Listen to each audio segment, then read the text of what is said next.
I hate it when photographers say you need a full frame camera to shoot in low light. You actually don't. Yes, low light photography is hard, and sure, full frame cameras have an advantage. Bigger sensors, more light, cleaner images. That's the truth. But saying crop sensors or micro four thirds are incapable, that's just lazy thinking. Let me show you something. These shots were taken on a micro four thirds camera, and this is one of the smallest sensors you can shoot with. It's not full frame, there's no excuses, it's just knowing how to work with what you got. And this was shot on my Fujifilm X cameras, which is an APS-C size sensor.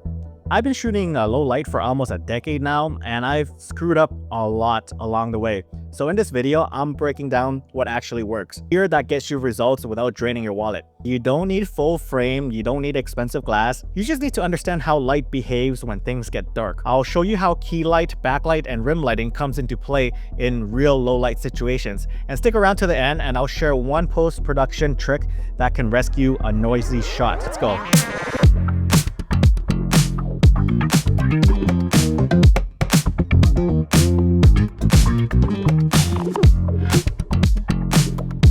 Okay, so the first thing you want to do is keep your ISO low. In order to get clean shots on your crop sensor cameras, you need to keep your ISO as low as possible. When you increase your ISO, you're going to see your photos have noise, grain, digital artifacts, and this can make your image look very muddy and not that great. There is also a threshold with certain individuals on how much noise they could tolerate in an image. So depending on who you are, this may vary. Because I've been shooting with Fujifilm for almost a decade now, there are certain ISO ranges that I can tolerate. The most I can tolerate on a Fujifilm camera is ISO 6400. I don't use it often, but it's the one that I will tolerate when lighting conditions are really bad. With Fuji cameras and the way it introduces noise at high ISO, it really looks like film grain, so it can add a certain look to an image. For my Fuji APS-C cameras, I like shooting between ISO 1250 to ISO 3200. This is the acceptable range for me. I highly recommend you guys testing out your own tolerance for noise/grain by playing with your cameras, because different cameras and sensors introduces noise differently. Find what works for you.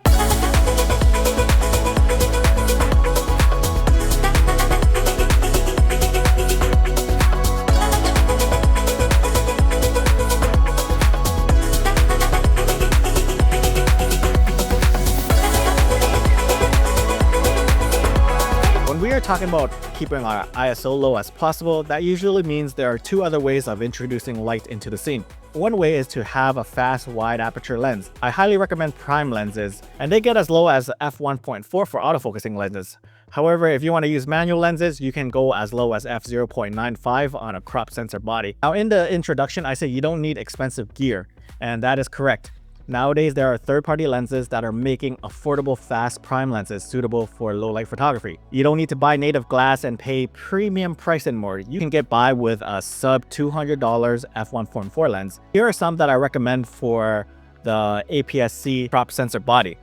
Now, 7 Artisans has some f1.4 lenses with autofocusing that just came out recently. Viltrox also has f1.2 lenses.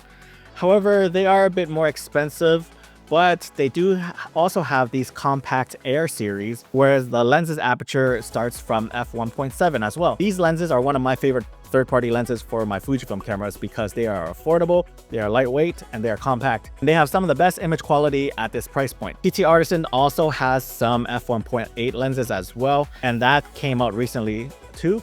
Again, sub $200 with autofocusing. So honestly, it's much more affordable to buy a wide aperture lens and get some great shots now. Depending on how much light there is, I recommend that you keep it at the widest that it can go. So keep the aperture anywhere from f1.4 to f2.8. Anything higher than f2.8 gets a bit tricky, and you will need extra lighting for that.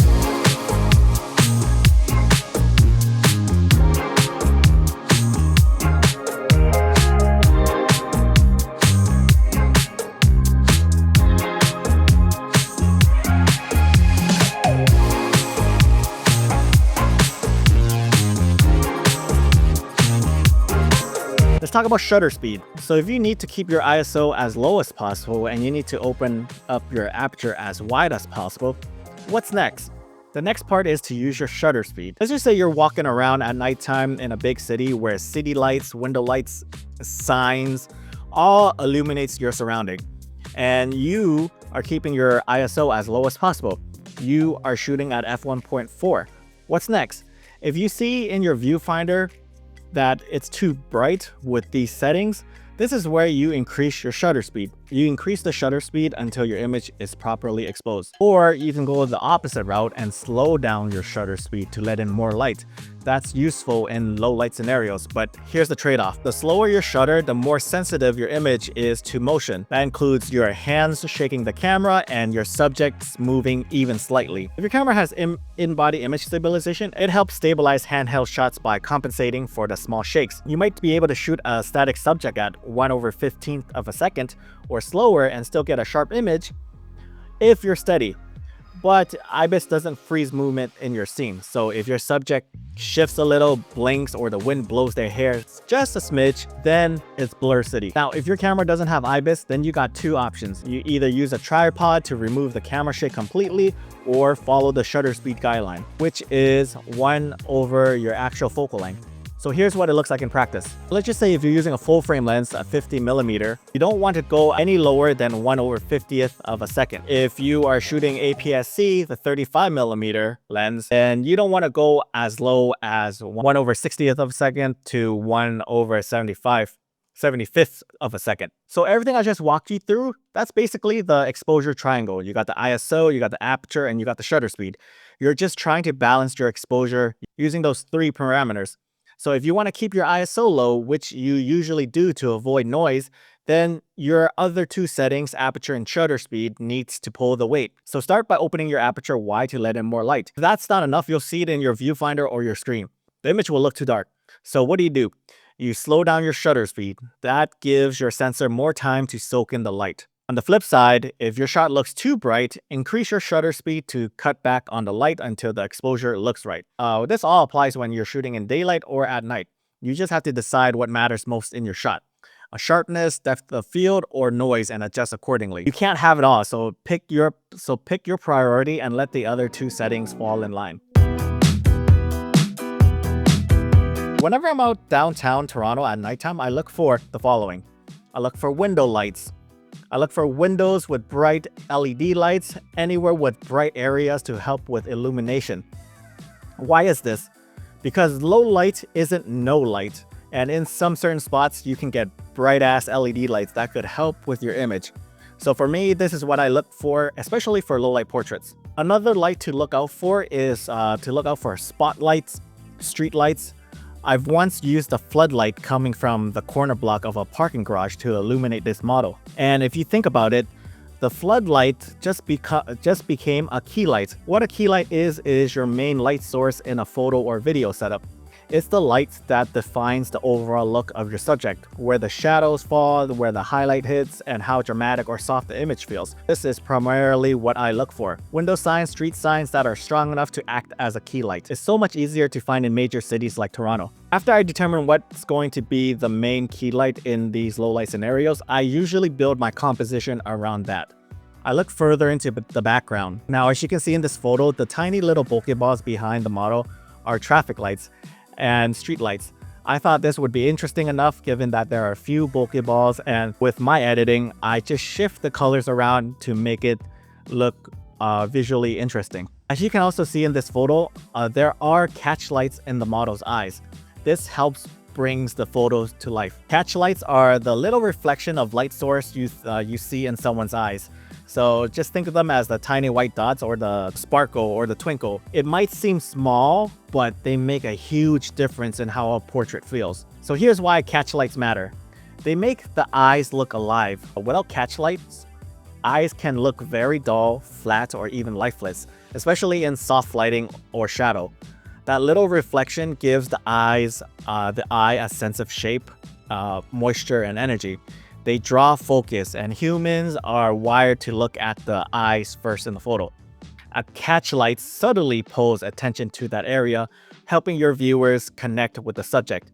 It adds emotion and depth. A well-placed catchlight is often around the 10 or 2 o'clock position in the eyes. It gives the shot more warmth, intimacy, and realism. It also signals good lighting. So if there's no catchlight, it usually means that your lighting setup might be a little bit off. It might be too flat or too low or not angled properly. So just keep that in mind. I'll give you another example of what I mean. Here's another shot of that same model. I found another light that's going to be the key light. As you can see in this photo, the key light are those orange mini bulbs. These lights are from a theater downtown Toronto.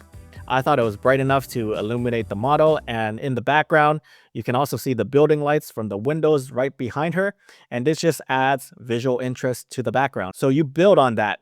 You find the main key light, you look at your surroundings for visual interest, and you build that composition. I thought this shot looks great. However, the catch lights were missing. If you were to flick through the two photos of the same model, I really like my composition on the second photo right here and how she is posing. I feel technically it is the better photos of the two, but if you were to take a look at the first one where I told her to just look to the side and look up just a tiny smidge, you get to see the catch lights in her eyes. You get to see that twinkle and that sparkle, which adds more emotions to the photos. Overall, the first photo has better impact on the viewer's interest, even though I feel it doesn't look as good when it comes to the pose and the composition of the second one. If you're shooting with people in low light scenarios, make sure to capture the catch lights. It will make a world of a difference.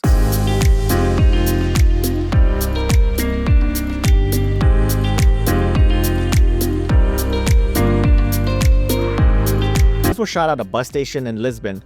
So what drew me in wasn't just the architecture, it was how the light worked in the space.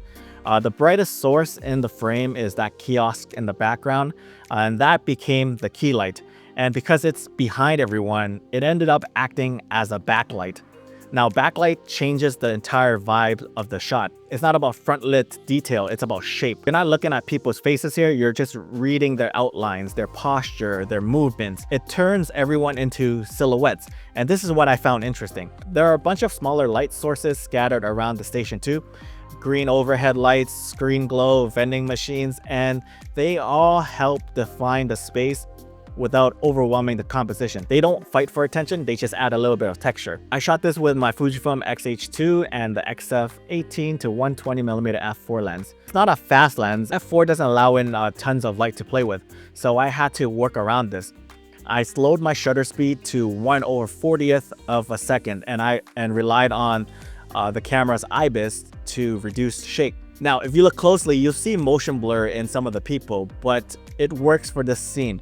It adds to the atmosphere, and they're not meant to be frozen. They're just passing through. What I like about this photo is it's mysterious. You don't know who these people are. You just see movement. You just see shapes, shadows. It's not a portrait of anyone. It's more like a snapshot of daily life in transition. No one's standing still. They're in between places, physically and maybe even emotionally. And the light reflects that. It doesn't expose everything, it hides a bit. It lets the viewers fill in the blanks. And sometimes shadows says more than light. Now, if you feel as though you're still having trouble with lighting, this is where I recommend you bring your own light stick. This has helped me out so much. I'll leave the links to the current LED light sticks that I use now, but I usually get an RGB light stick to walk around with me when I'm cruising the streets at nighttime. Take a look at this shot of Sam right here. You got visual interest in the background, city lights from the high-rises in downtown Toronto, all these little glowing windows that gives context. You immediately know that it's a night shoot in an urban setting. But what really holds this photo together is how she's lit. I used an RGB light here set to purple, and I had my assistant just stand just off to the side aiming it at her. That side light is doing a lot of heavy lifting. Without it, Sam would have blended into the scene. The background is lit, the buildings are busy, so if she wasn't lit properly, she would probably get swallowed up in all that visual noise. The side light creates separation and it defines her shape. It adds a bit of drama and it helps your eyes lock onto her. She becomes the focal point and not the buildings. And that slight color contrast, the cooler teal tones from the city lights and the magenta tones from her coat, adds depth without being over the top. Also notice how we kept it simple. It's one subject, clean composition, no heavy editing. It just works because the light does the job. This is what I mean when I say lighting is how you control attention. You don't need expensive gear. You just need to know where to place the light and why. This was shot on my Fujifilm X-T4 and the XF 35mm f2 at wide open at f2. The ISO was at ISO 2000. Shutter speed was 1/125th of a second. The RGB light here is doing double duty. And a lot of people don't realize this, but RGB lights aren't just for flare. They can act as a key light, a fill, or even edge lighting. It all depends on what the scene gives you and what it doesn't. If there's already a clear key light in the environment, like a street lamp or a shop window, then you can use your RGB stick as a kicker or to fill shadows.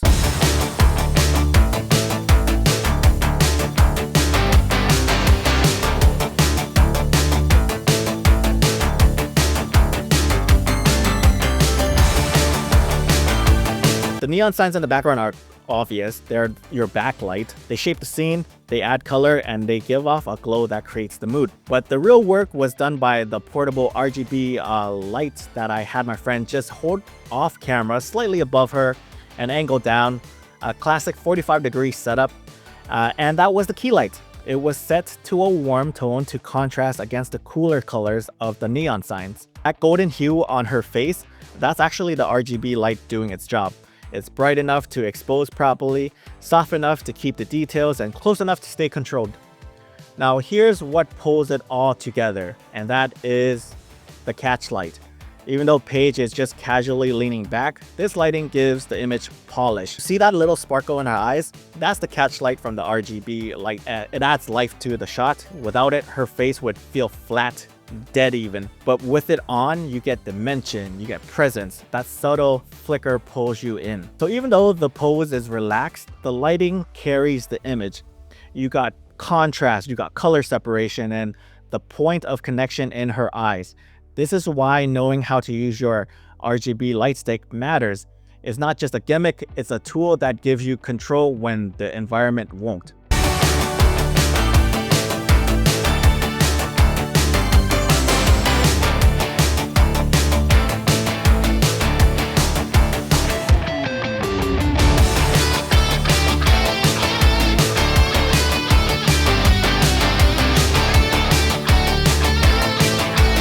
If you feel as though there's too much noise in your shot, this has been a lifesaver for me. There are shots that it saved that I shot at ISO 12,800, but I have to reiterate that you shouldn't rely on this all the time. Use this method in a pinch. And the method is to use the denoise in Adobe Lightroom under the noise reduction. This shot was taken in London, obviously at nighttime where there isn't much lighting where we were. All I had was an f2 lens, so I actually boosted this ISO up to ISO 12,500. When you zoomed in, you see all these digital artifacts, you see all these noise, the color artifacts. So it's one huge, big, blotchy mess. Once you finish, your editing, adjusting your colors, your exposure, scroll down to the detail section. You'll see noise reduction, and under that is a button for denoise. You want to click on that, and once you see the enhanced version with the noise reduction versus without, you can see how much they clean up the image. Now I must warn you though, you have to find a balance for this, because if you increase this number too high, the images will look painterly, and that also looks very unnatural. For me, I like to stick around 30. However, this is different for everyone, so you want to do one that you feel can tolerate. So I highly recommend you guys playing with this and testing this out for yourself to get the right amount. And once you get your desired amount, you press enhance and let Adobe do its thing, and Lightroom will spit you out with a new DNG file with the noise reduction in place. And if you take a look side by side, you can see how much noise reduction is applied to the image. Again, I have to preface this by saying I shot this image at ISO 12,500, so it's not going to be perfect with the noise reduction. Most of the time, you guys probably be around ISO 6400 or perhaps ISO 8000 as well. Now take a look at this shot right here. You can see after my editing, there's lots of noise, artifacts, and so on. But again, using Adobe's Lightroom Denoise, I cleaned it up and it looks a lot nicer, and it still retains a bit of detail. So use this sparingly and don't rely on it too much. This is quite another useful tool you can have in your toolkit bag. The low light photography becomes a lot more fun when you actually know what you're doing. When you're out shooting, you need to scope the scene, you need to shoot with intention, and you need to constantly scan your surroundings for usable light. Low light doesn't mean no light. You still need some light to make the photo work. It doesn't matter if you're shooting full frame, APS-C, or medium format, no light equals a shitty photo, period. Now, I showed you how to get clean shots even without expensive gear, and you can absolutely get by with affordable, fast third-party lenses. I walked you through how to identify key lights like neon signs, LED boards, windows, floodlights, hidden in plain sight. It's your job now to recognize them and use them to your advantage. I also showed you how RGB light sticks can act as a key, rim, or fill light depending on where you place them, and how you can clean up noisy shots in post with noise reduction. Now it's your turn. You gotta go out and experiment and try everything. Try it, screw up, make mistakes, learn, and shoot again. If this video helps you in any ways, hit that subscribe button. It helps the channel out and it tells the algorithm to push it out to more people. And drop a like too if you got value from it. And thanks so much.